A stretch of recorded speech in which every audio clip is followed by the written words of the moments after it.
嚟到第一個點啦，落咗機之後去到呢條大街，咁其實導遊話就係好多時呢，最出名就係呢啲叫摸啊，即係呢係個包入邊夾啲肉呢，好似漢堡包咁，但係佢話係呢度特色嘢嚟嘅。嗱，呢一條街呢，好多鋪頭啦，好繁榮嘅都，同埋好多食肆，呢度可以好容易咁揾到食咯。但我發現呢，其實呢，除咗摸之外呢，嗱呢度又有一個摸啦。嗱，呢個陝西嘅陝西花摸王喎。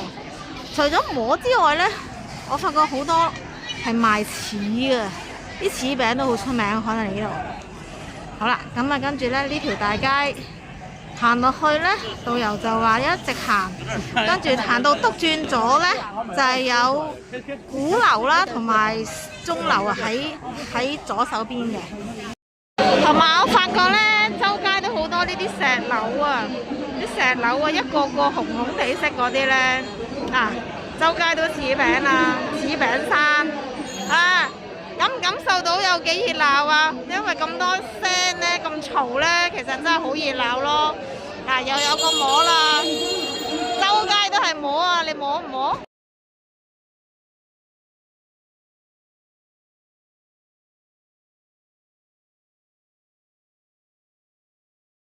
好旺啊！呢條街一個360度呢，全部都鋪頭嚟嘅喎。嗱。左邊有，右邊又有，跟住呢，行上邊啦，有啲十字路口都有啲橫街係食嘢嘅。總言之呢，就係你個肚夠大呢，就可以食好多嘢咯。不過你食得幾多呢？成條街咁多鋪頭，哇嚇！你想食勻，我諗都要成個月先食得勻佢咁多間鋪頭咯。呢間可能出名啲好食啲啊，定係平啲呢？係見呢間排隊啫喎。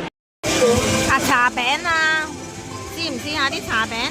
有啲雲耳狀嘅，呢都有佢都叫呢個呢啲係石榴啊，嗱，好多呢啲喎。其實香港少賣啲嘅石榴，其實呢度周街都係。嗱，呢個就係鼓樓啦。唔係古蹟個鼓喎，係一個鼓打鼓個鼓喎，真係個鼓喺入邊，一個大鼓喺入邊。咁呢一度呢，轉到去到篤篤轉翻呢個位，右手邊呢，就係頭先嗰條大街，好多嘢食嗰條大街啦。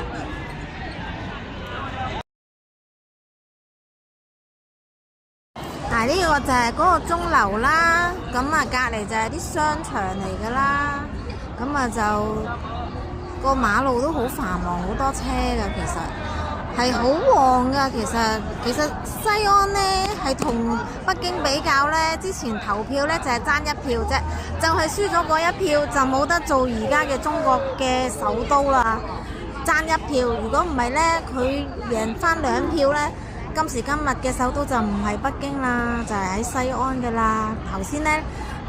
嗰條食街呢，就係呢一度行入去，轉翻右手邊就係頭先好多嘢食，好旺，食一個月先食晒嗰啲食肆嗰條街。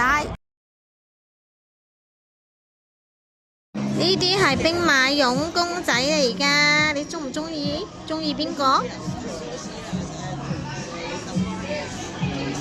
上邊都有啲貓嘅，但有盔甲㗎，着住晒㗎，兵馬俑公仔啊，好搞笑。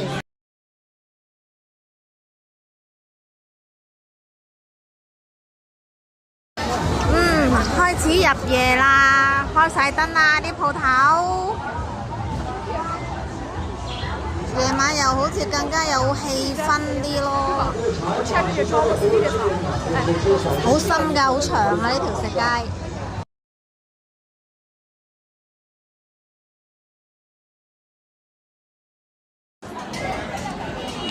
呢條街呢，周街都係食嘢，有酸奶啦，又柿啦，又魷魚啦，燒魷魚啦。嗱，呢間嘢呢，好大個鵝啊，呢個鵝公仔啊，有好多石榴汁啦。唉，食到你啊，好平，你已經可以食得好飽啦。其實如果你喺度食50蚊啊，飽到啊上天棚啊！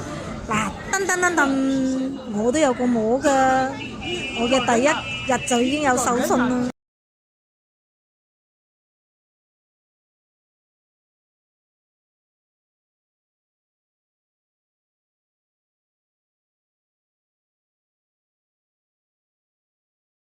呢個好特別喎，呢個呢，你好似好大粒嘅墨魚丸嘅物體呢，哇！原來係上邊入邊啊〜牛羊肚貓肉喎，好有特色啊！呢個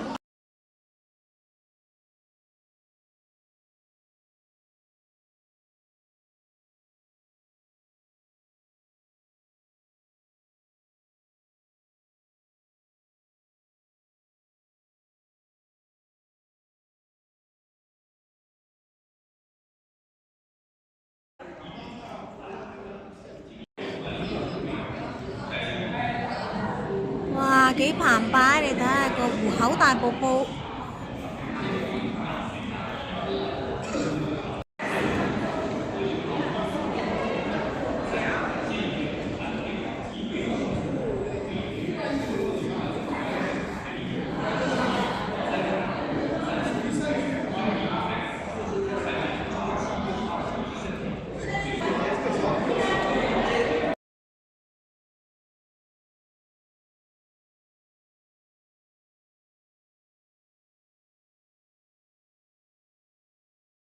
見到條黃河啦！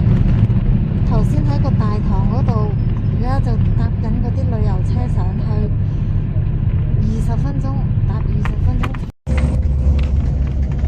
原來好得意嘅喎，原來呢條河呢係隔住山西同陝西嘅喎，呢個就係分界線喎，呢條黃河。咁呢，我而家車嗰度坐住呢個位呢，就係陝西省。咁呢條河嘅對面呢，即係我嘅對面河呢，就係山西省。我坐住呢個位呢，就係陝西省。用條黃河嚟分隔兩個省。落咗車啊！呢一度呢，就係個副瀑布嚟嘅啫，都未係正嘅。咁但係都聽到啲水聲啊，聽唔聽到啲水聲啊？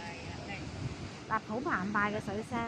前邊呢嗰個位啦嚇，呢個位有啲煙嗰啲呢，唔係煙嚟㗎，好似煙咁嘅物體，白色蒙查查咁樣呢啲物體呢，唔係煙嚟㗎，係啲水花嚟㗎，其實係。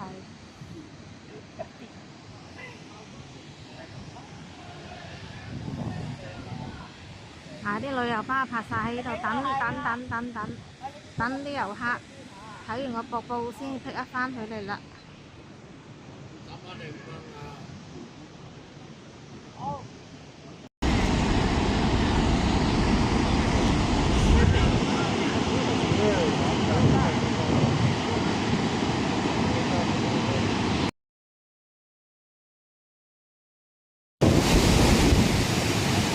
瀑布喺嗰度，咁呢度呢，開始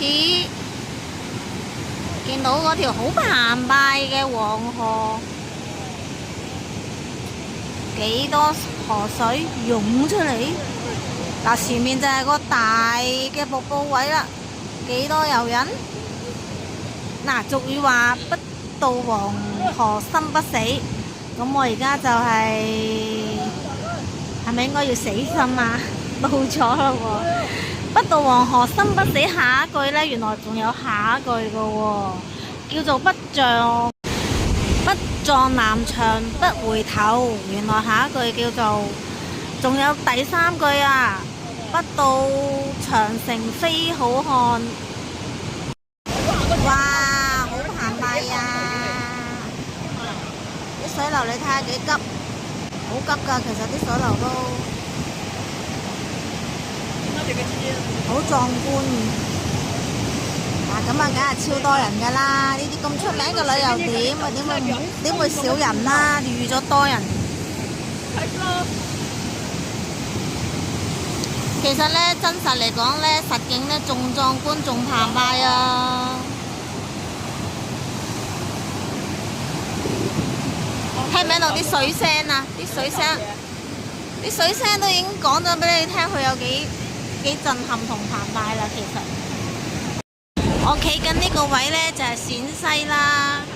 頭先咪講呢，呢個一河之隔呢，其實對面有啲人企喺度㗎。其實對面企喺度嗰班人呢，就係企咗喺山西㗎啦。一河之隔，佢哋就係山西，我企緊呢，就係喺陝西啦。喺呢度就係呢個係頂啲嘅位，咁呢，就係喺呢個位嗰度呢，啲水就流落去頭先嗰個位啦。跟住就去到嗰個副瀑布嗰度咯，佢都好安全啊！一定要咁樣隔，如果唔係啲人咧濺晒落去，好危險噶啦！啲水花你睇下幾勁！哇，好犀利啊！有彩虹啊！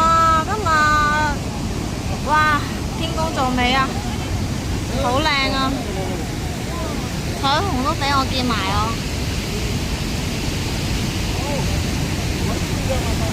再影多次個彩虹先，好靚啊！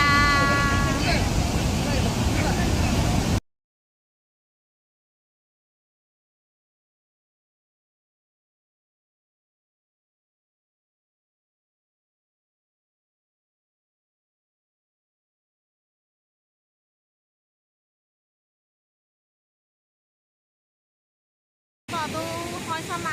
今日連彩虹都俾我見。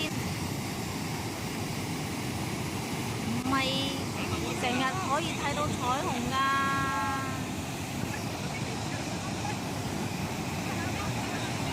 好兆頭。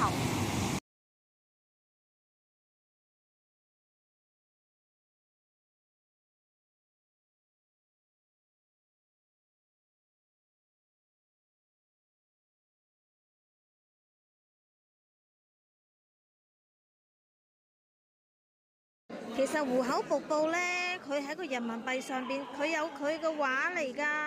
本身5蚊雞呢，就係呢一個圖就係湖口瀑布個樣嚟㗎。我而家將佢5蚊愛嚟買蘋果。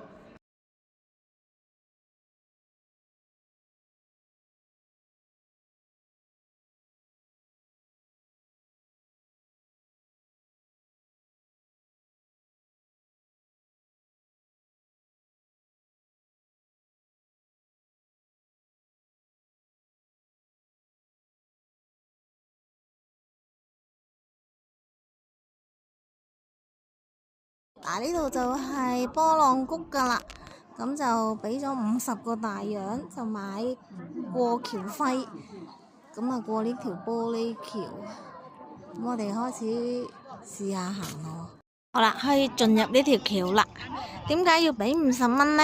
其實就慳咗一啲時間嘅。嗱，呢個呢就係橋下低嗰個大咕窿啦，可以叫，咁就係建造呢條橋呢，就係過呢一個由呢一邊去到另外一邊。如果你唔過橋唔俾50蚊呢，可以嘅，就係經呢條路啦，要行樓梯落去下低。嗱，見到有啲人都唔俾橋費，咁就寧願係取捨行樓梯落，然之後就行咗樓梯落呢，就會有平路再行嘅，然之後最尾呢，就要行翻上嚟嘅，就係要經過呢一個類似峽谷嘅一個大坑位啦。咁呢條橋呢，如果你俾咗個橋費呢，就係慳咗一啲時間嘅，大概慳咗半個鐘頭到。咁呢啲人好努力咁樣落緊樓梯。咁我哋俾咗個橋費就行一條平路嘅橋就可以過到呢個坑啦。嗱，開始經過呢一個棧道呢，開始踏入呢個玻璃橋啦。嗱，其實我有少少畏高嘅，我就唔選擇喺呢個玻璃橋上邊淺踏啦，因為我有啲驚嘅本身。嗱，你見唔見到下低嗰啲人行緊啊？行緊樓梯落去啊！咁啊，跟住慢慢咁樣行咗去，我就好驚嘅，我腳都要埋，所以我唔行呢個玻璃位啦。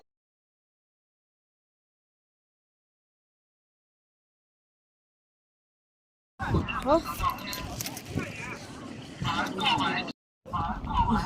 冇得避啊！呢段係冇木行嘅，呢段點樣都要行玻璃啊！其實係好高嘅，呢度本身，我真係我有啲畏高啊！嗱，如果唔行橋呢，有啲人呢已經呢個位行到上去啦，慢慢行。即係唔同感受嘅，行玻璃橋同埋你咁樣行山路樓梯咁樣呢，係兩種玩法。咁鬼高嘅地方都唔知啲人點樣起呢啲橋啊！去到咁高，你啲係起步呢就 OK 喎，行到去中間嗰啲，哇咁鬼深，要起條橋啊！我真係好服嗰啲建築師啊，同埋呢起呢啲橋嗰啲人，真係好勇敢。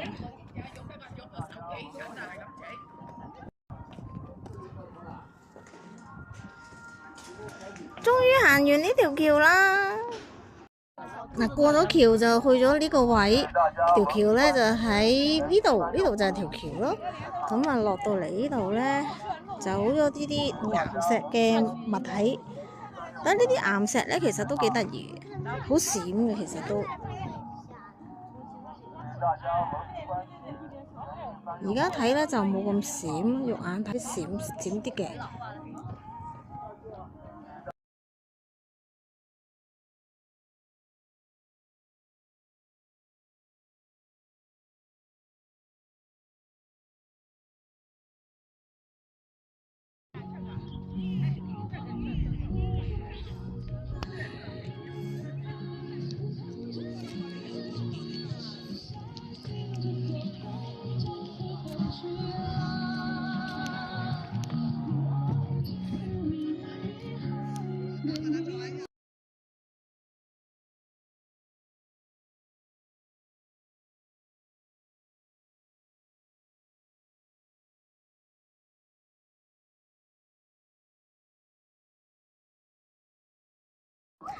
呢個波浪谷，我諗會唔會個名嘅由來係好似啲岩石高高低低咁樣唔規則咁樣嚟命名嘅呢？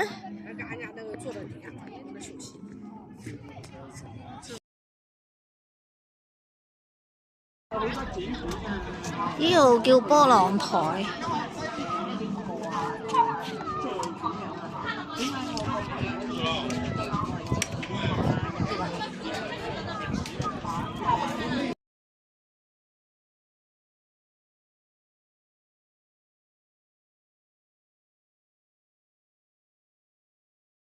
而家影緊呢個位呢，原來有個名㗎，叫做丹霞峽谷。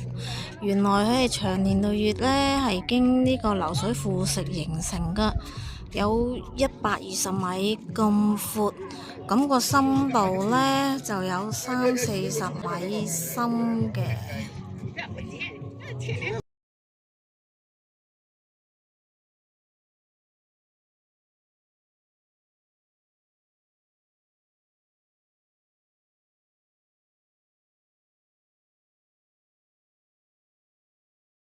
哇！好多綿羊喺度食草喎，原來都有動物喺呢度嘅喎。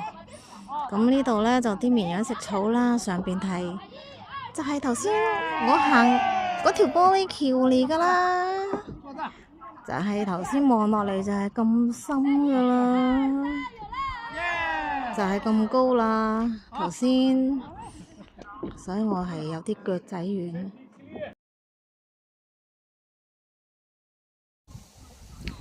而家開始由呢啲小徑嗰度啦，行去一線天。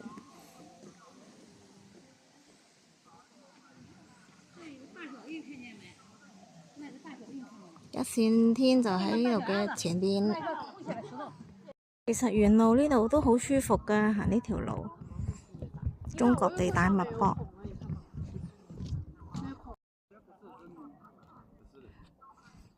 好多靚景。其實中國太大啦，要影景其實大把地方都係好靚。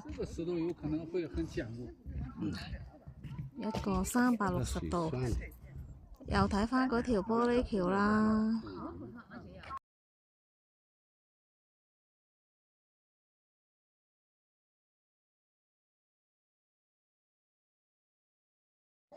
嗱，嚟到呢度呢，好多人喺呢一個窿嗰度嗌喎，因為好大回音喎。頭先好多人喺度嗌，而家嗌完啦。哇！原來呢個回音洞啊，好深下噶喎，嗌一聲都應該幾應聲噶喎，好深啊，好長噶，其實都。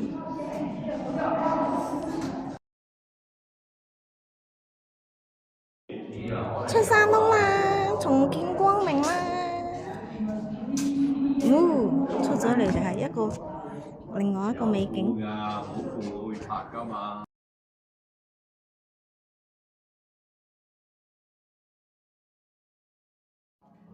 嗱，好靚啊呢度，湖光山色。呢個其實都唔係山嚟，岩石。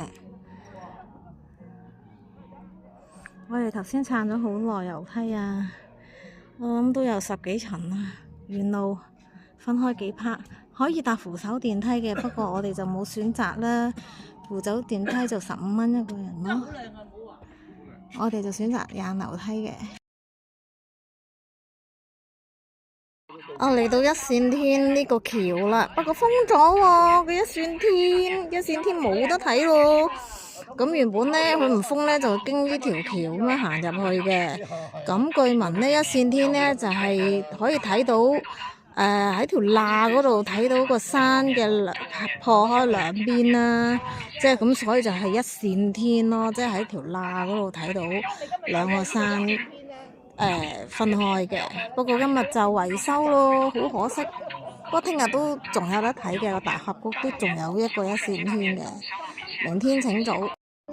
嗱，頭先扶手電梯就喺呢度搭 lift 上咯，上到嚟呢一度，同我樓梯嗰度咧行上嚟咧係呢個點出嘅，都係一樣呢個位置啦。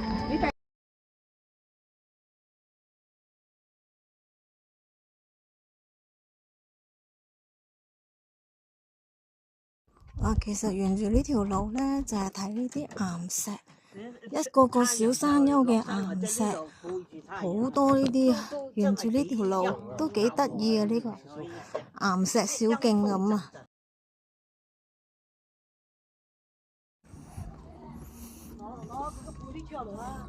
就是我們上面。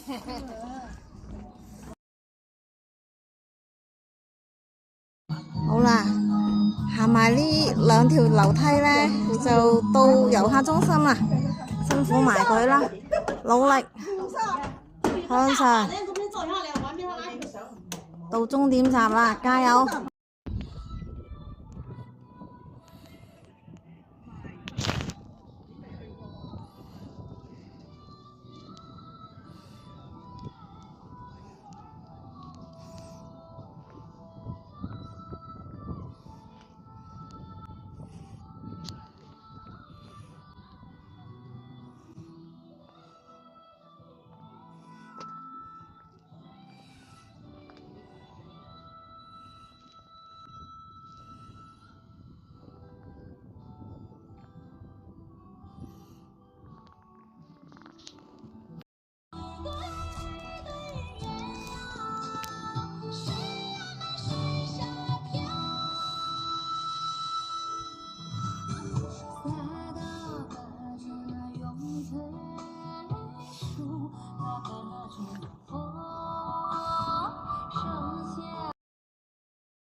哇，好深啊呢度，幾多百米啊呢度，深淵嚟。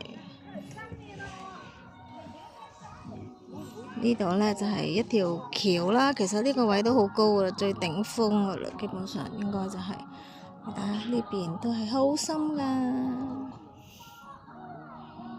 原來呢個最高點呢叫交錯層理啊，有個名噶喎，呢個銜頭，即係好似可能打晒交咁樣，插嚟插去咁樣啲山丘，所以咁樣嘅叫法。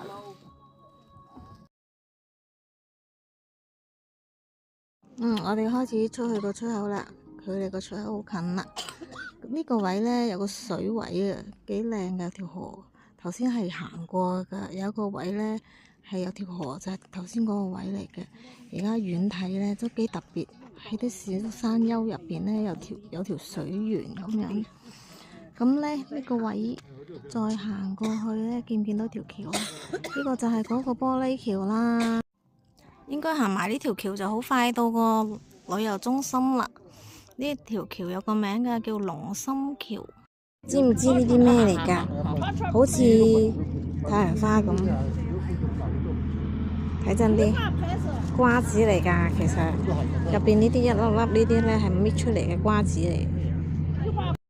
好啦，行咗一個大圈，行咗3個鐘頭啊，都有㗎啦，可能唔止添。咁又嚟返呢一度嘅起點，呢個起點亦都係一個圈嘅終點。頭先就喺呢一度落樓梯行入去，然之後呢，玻璃橋就喺呢度行入去，經過玻璃橋就開始行呢一個圈。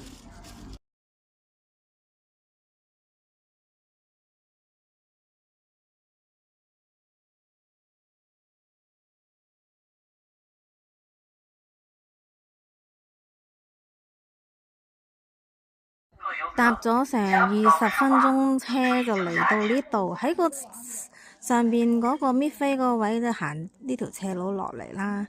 然之後呢就去到呢個位，呢個呢一邊就入一邊出，兜個大圈咯，應該係呢邊入咗就另外一邊出。甘肅大峽谷，其實呢度都算係延安嘅一部分嚟㗎喎。咁啊呢度就出啦，咁而家呢度行入去呢，就呢度入啦。咁入完之後呢，可能行完一個圈呢，就喺返呢一條樓梯度出返嚟啦。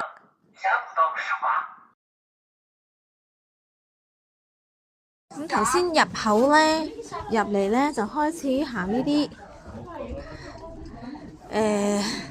小路啊，真係捐窿捐罅啦！而家真係。慢慢行過去，好險要㗎都。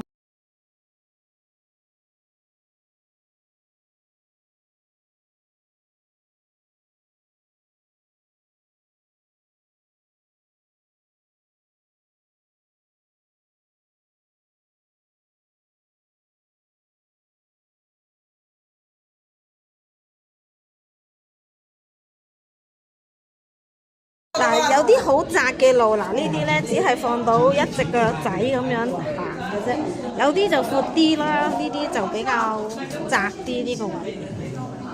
嚟啦吧！來，我們過去，慢慢拍。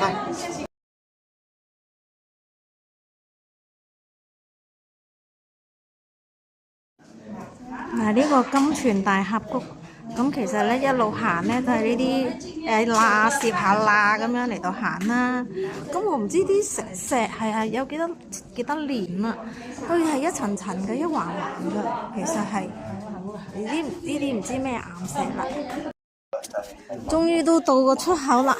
嗱，呢度啲人呢上咗嚟，咁啊跟住沿呢一度上返呢度呢個樓梯，呢個樓梯就上返個出口啦。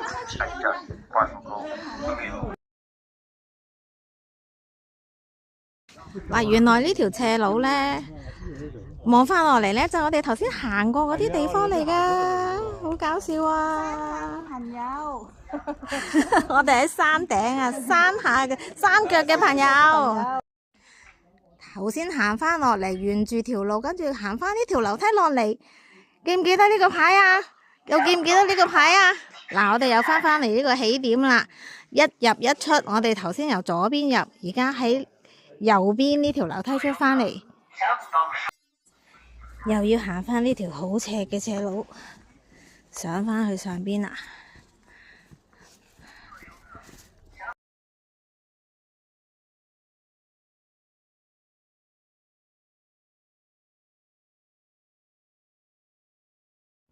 而家呢一度呢，又係大峽谷嘅另外一個溝，呢個係金泉大峽谷嘅樺樹溝。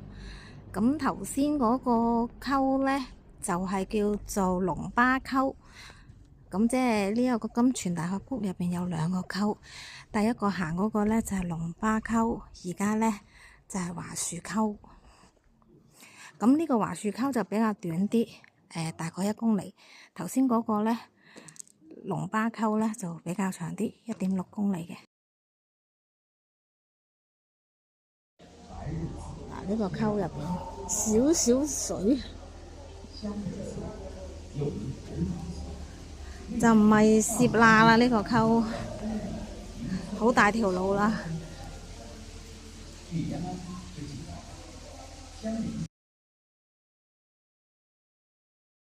呢個洞都幾特別，哇！好冷啊！如果你再凍啲落過嚟呢，好似一個天然冷氣咁樣。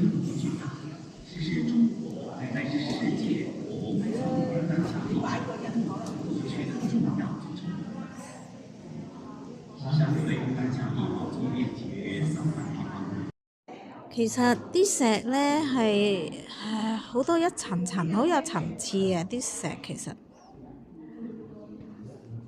長年落住月咁樣飽歷風霜，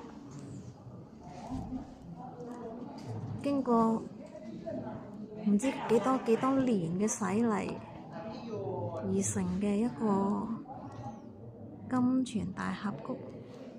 呢個係樺樹溝，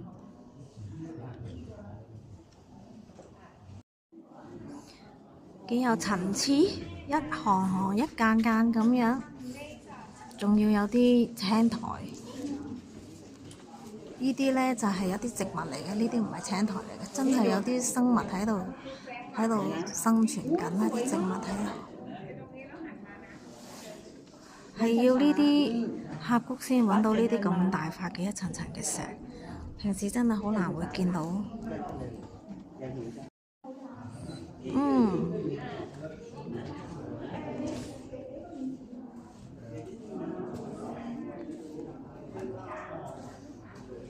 開始出緊個出口度啦，我諗行緊出去個山窿出邊應該都係個出口啦。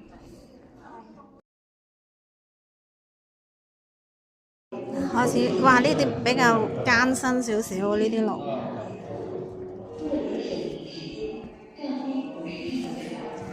應該距離個出口都不遠。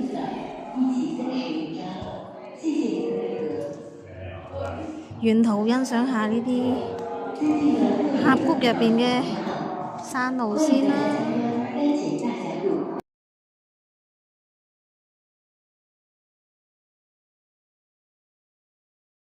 哇！越嚟越窄啊！係咪越近出口就越窄㗎？得返一個人嚟行㗎啫喎，呢個路想多個人都唔得啊！呢個人影相喎，原來影翻個轉。呢個靚仔影完相應該都距離真係個出口不遠啦啩？哇！你睇下要咁樣行上嚟，哇！都夠運動啦，今日做齊啊，個運動都應該夠晒啦。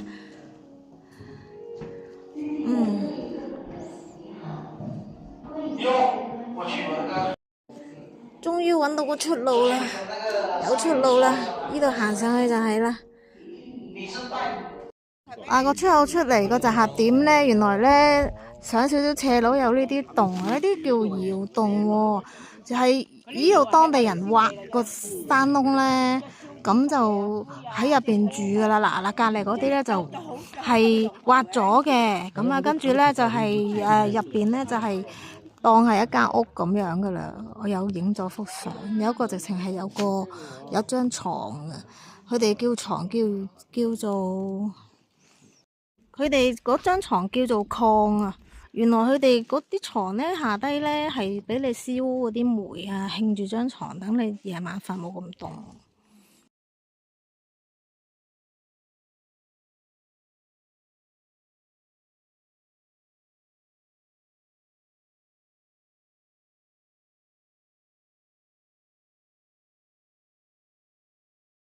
好啦，頭先行完峽谷之後，大概要坐5個鐘頭嘅車返去西安。咁途經呢，就依個服務站叫做玉華宮服務區，搭咗2個鐘頭車噶啦，應該可能仲有2零鐘頭先至返到去西安嗰度咯。今日第4日，主要都係一個點，就係去金泉大峽谷。團友話野生味好好食，佢哋呢尋日喺另外個服務站嗰度就買咗一批噶啦。咁我又趁下熱鬧，我又買咗3個，諗住呢食完飯之後就飯後果。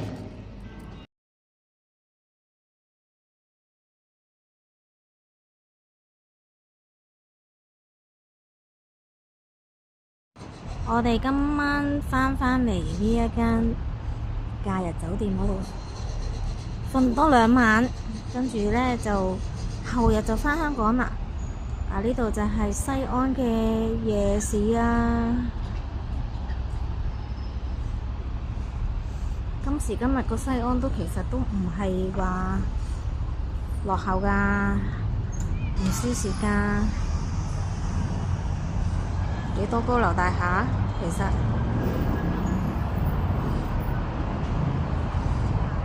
馬路都好多車嘅。西安嘅夜市幾得意喎，啲糖好似啲網球咁樣一粒粒，點好似啲網球啲波咁。呢啲5克芝麻糊幾好，1包1次，獨立包裝。做手信都幾好啊，1人1包，唔好爭，唔使爭。手信1人1包，人人有份，永不落空，幾好啊！獨立包裝唔錯啊！呢啲做手信又唔使爭，又乾淨衛生，幾得意喎！咁樣賣廣告，呢個背囊，活生生嘅背囊廣告版啊！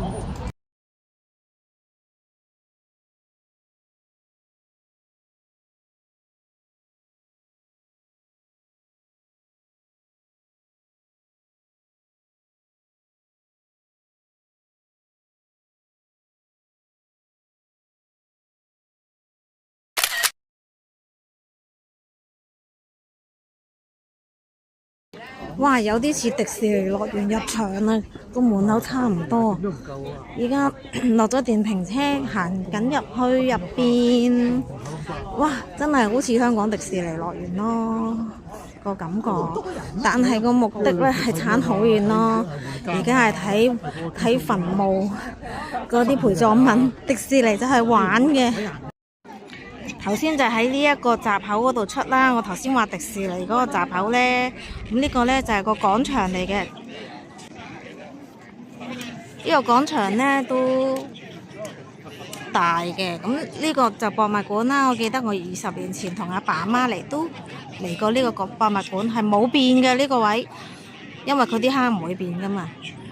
但係我就記得呢，之前嚟呢，我係冇坐電瓶車噶。咁但係呢，去入邊個博物館入邊呢，就唔可以影相嘅，因為佢嗰啲係陪葬品啦。你睇幾多遊客，所以就冇得影噶啦入邊。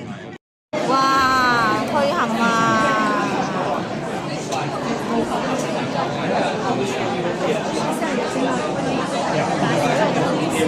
係咪逼過花市呢？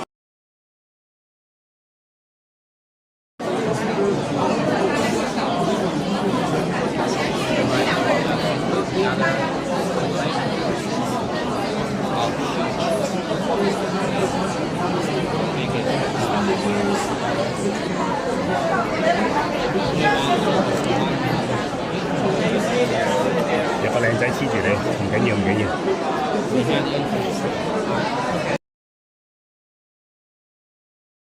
好多人啊！哇，好難得可以名列前排啊！可以影到呢啲第一排先可以影到咁清楚㗎咋。呢個係第一個坑，有3個坑。佢話有6000件嘅。其實好多人㗎呢個館，好似打交咁樣先可以名列前排㗎，你知唔知啊？呢個館好大㗎，你睇下啲人螞蟻咁樣，你睇下啲人。我就係其中一排咁樣，不過好彩霸到個前頭位。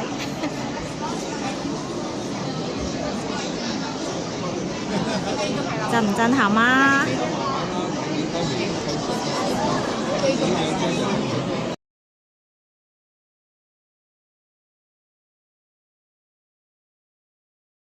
这个永航，你看我们现在前面看的这个，呢啲真係旅遊嘅熱點啊！2000多年嘅歷史文物啊！那我们现在看，我们兵马俑基本上头上四都说了完了，为啥呢？因为我们会儿的身体反复受之过。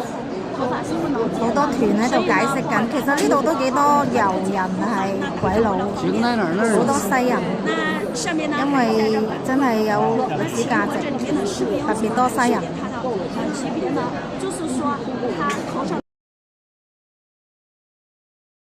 阿導遊咧就話唔好影人，影景 OK， 唔好影人。咁唔影人，我淨係影個手指咯。到此一遊啊！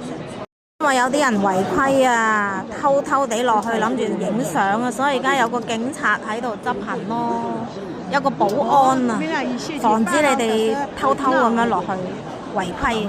喺呢度又有一個守住啦，有一個保安守住，等你哋唔好落去。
都没有危险啊。那么。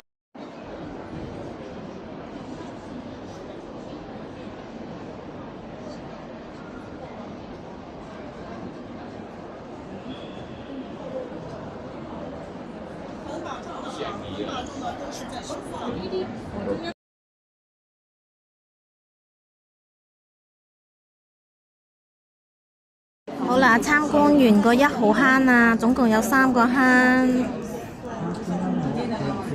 呢啲呢，保安叫做松勇安檢。呢個係第2個坑，第2個館嚟㗎啦。呢個呢，就係啱啱發掘出嚟嘅。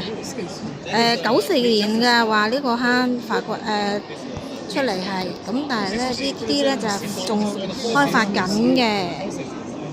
咁其實仲有好多地方可以開發嘅。呢個坑都好大啊！但係點解佢好似未動工咁呢？原來呢話初初掘咗一啲出土嘅係有顏色，但係呢就原來10分鐘就會氧化咗、飛歐咗啲顏色㗎啦。所以佢哋而家發掘緊、研究緊啲科技，可唔可以掘出嚟係唔好10分鐘咁快冇晒顏色呢？咁所以仲研究緊，就唔搞佢住。睇下呢幾個保安員企晒喺個中間嗰度，睇睇住每個角落啊，要有幾個人先睇到幾個方向。呢個叫跪蛇俑啊，最多人同佢影相啊呢個。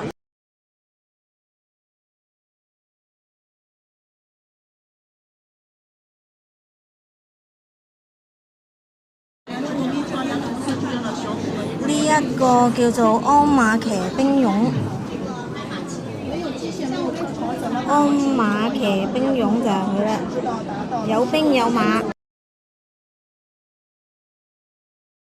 呢個俑叫做納蛇俑，納蛇俑，佢係步兵嚟嘅，所以冇戴頭盔冇成，係最頭嘅步兵納蛇俑。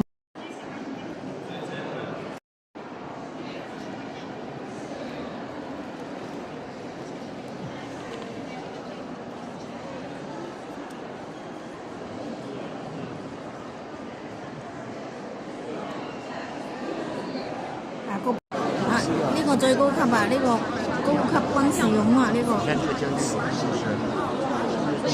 將軍嚟，199蚊一本寶藏，佢就印咗嗰啲資料啊、歷史啊嗰啲喺晒呢本書嗰度噶啦。靚就好靚，不過呢，就好遺憾，佢原來係冇英文版本㗎。我覺得佢呢係有啲蠢咯，咁多外國人喺度遊覽，佢唔整個英文版，佢做少好多生意咯，賺少好多錢咯。喺呢個2號坑出嚟啦，咁就出嚟呢度啦。呢度呢係咩地方呢？呢度就4號坑，呢個4號坑呢就發掘緊，但係呢真係未開始發掘咯，仲有植物喺入邊。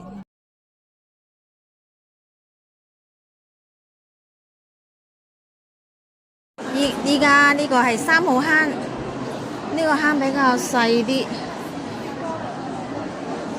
係咁多。咁啊，最震撼就係1號坑啦，最大嘅地方都係1號坑啦。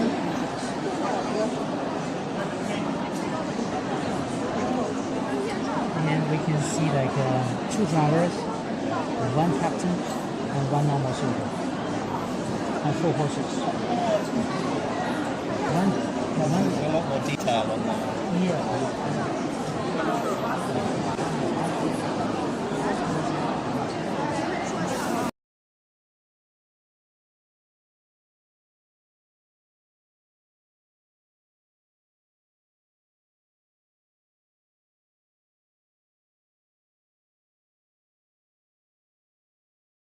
嚟到出嚟個展覽館嗰度，都幾多呢啲展覽緊嘅俑。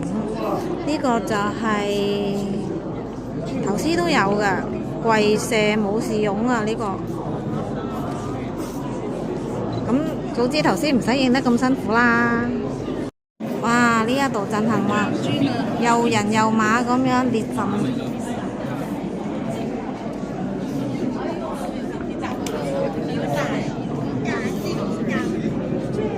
車馬喺2號坑掘出嚟。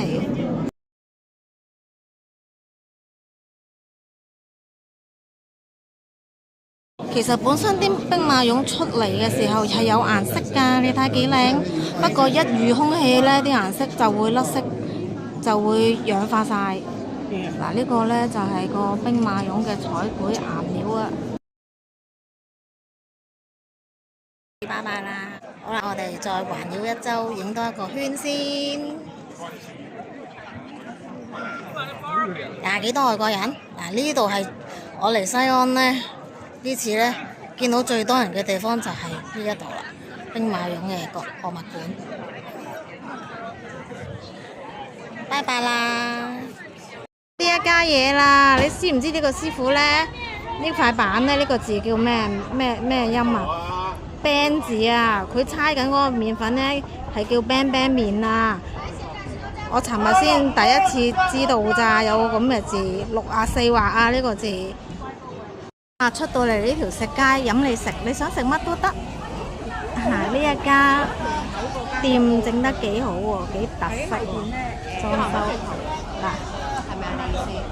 兩邊都有，你想食乜嘢自己揀，好多嘢食俾你揀。又有一間啤啤麵喎，哇，係罰抄你都幾係呢個字，64畫一個字。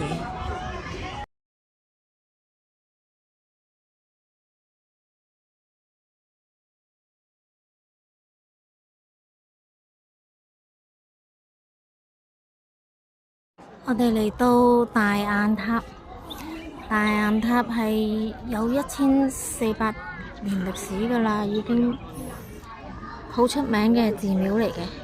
你睇下呢啲人就喺度排緊隊入去睇入邊最矜貴嘅舍利子。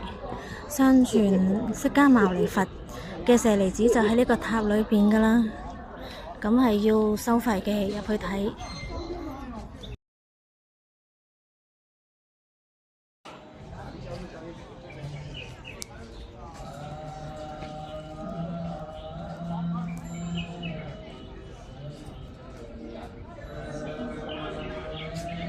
但係呢度啊，通返出去個大門口。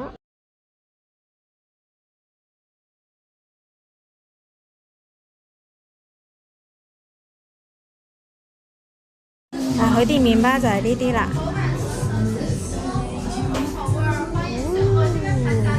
仲有佢個蝴蝶酥啊，個蝴蝶酥先至好吸引啊！嗱，你睇下啲價錢又唔係好貴喎，香港食唔到呢啲價錢咯，依嚿15蚊。呢個牛角酥咁靚，13蚊。嗱，呢啲就係個蝴蝶酥啊，唔係牛角酥啊，講錯，蝴蝶酥啊，佢啲劇都好靚嘅，睇下幾震撼。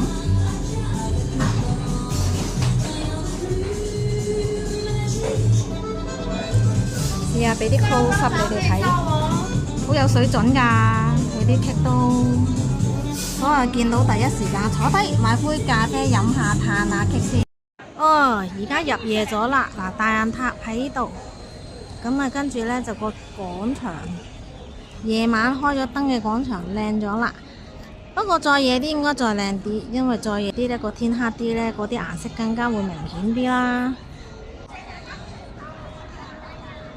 我哋頭先呢就喺呢個商場入邊買咗嗰啲好靚嘅麵包，就喺呢一度嘆咖啡。呢個商場呢，原來好大嘅，好多大品牌喺入邊。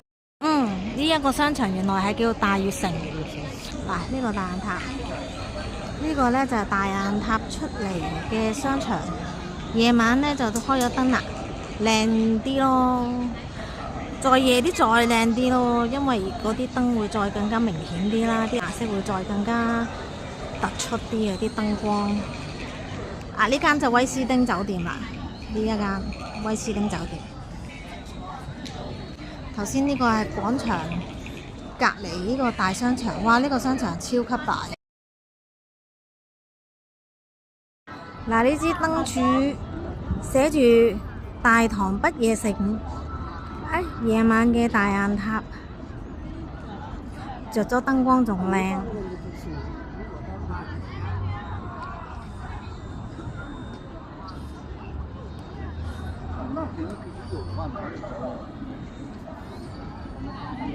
封什麼？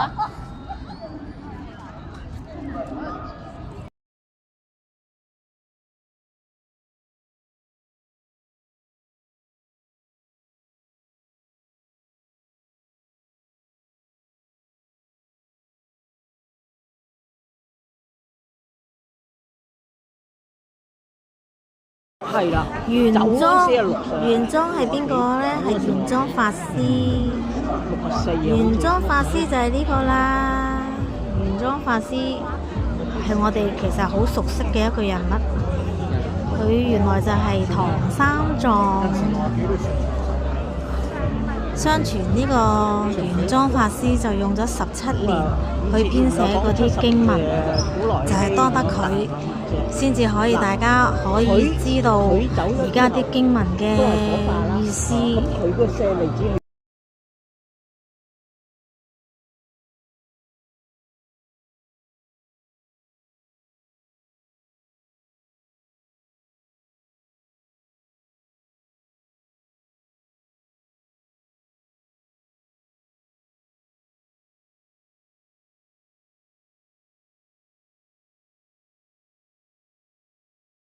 哇！呢一等嘢真係落本啦，個 LED 屏幾犀利個芒。嗱，依邊就係食街，好多啲鋪頭賣嘢食。嗱，榴蓮啦，餃子，呢啲一串串嘅。哇！呢個廣場幾靚，呢幾支竹，呢幾支竹都應該唔平。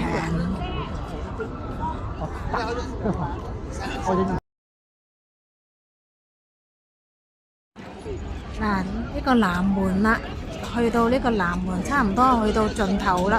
哇！呢條不夜天嘅街都好長啊！我諗行下都有2公里，慢慢行都要行1個鐘頭。當你唔入去啲鋪頭度行都要。哇！呢幾條柱幾靚，近睇，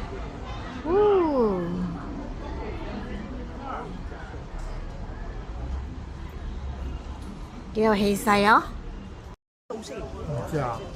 哇！好靚啊啲花，好靚啊！呢度呢條街呢，好多呢啲靚女喺度呢，着晒古裝衫拍。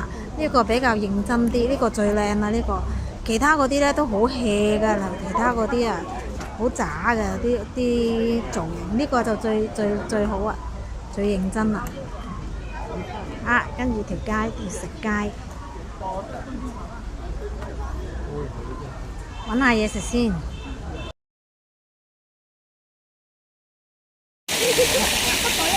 呢幾支柱真係幾靚，好搶眼呢幾支柱其實。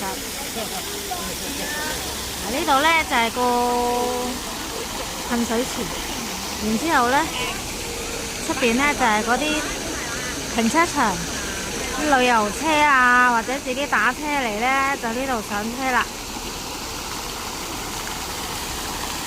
啊，見唔見呢一班學生啊？呢班學生呢，由第2日大鑊飯已經撞到佢哋㗎啦，撞到呢，今時今日呢，我聽日走啦，都仲見到海山學校嘅學生，我都唔知係話同佢哋有緣啦，定係佢跟蹤我哋啊？就係嗰一個車。係啊，我話我哋就係呢個行都行1萬步。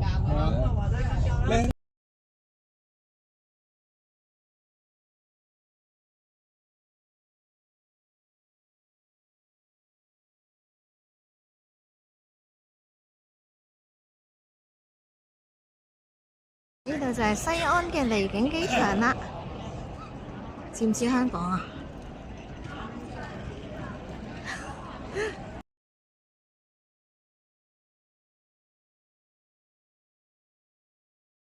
好似呢度個天花板係靚一啲喎，呢度天花板係有 LED mon， 比較有嘢睇啲咯，個天花板。其他都好似嘅，其實啲建築比較特別。啊，佢個洗手間呢又幾好喎，幾先進喎，顯示埋個空位有幾多俾你。啊，我 buy 佢呢一個洗手間。